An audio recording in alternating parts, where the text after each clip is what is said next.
7h17, Nicolas Bouzou.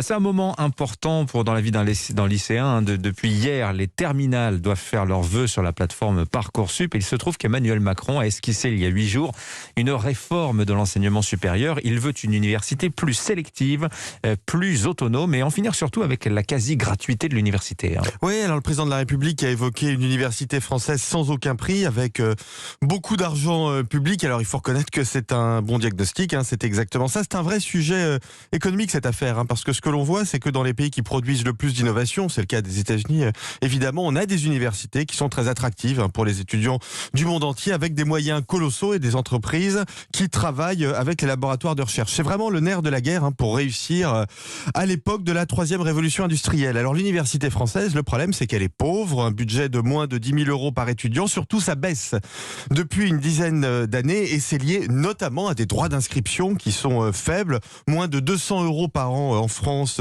pour le niveau licence. Alors sans même parler des États-Unis ou de l'Angleterre, on est à 1 500 euros en Espagne ou à 2 000 euros en Italie. Alors c'est quand même l'honneur de la France aussi, ces droits d'inscription si faibles. Qu'en est-il des inégalités Vous avez raison, Dimitri, c'est l'honneur de la France, mais justement, ça n'empêche pas des inégalités qui sont très importantes parce que les enfants des familles les plus riches peuvent aller en école de commerce ou dans des universités étrangères où ils pourront s'acquitter de droits d'inscription de plusieurs milliers d'euros, voire dans certains cas de plusieurs dizaines de milliers d'euros. En réalité, il faut sans doute laisser les universités augmenter les droits d'inscription, mais étendre en même temps massivement le système de bourse. Je rappelle qu'un tiers des étudiants aujourd'hui touchent une bourse, on peut aller très au-delà de ça.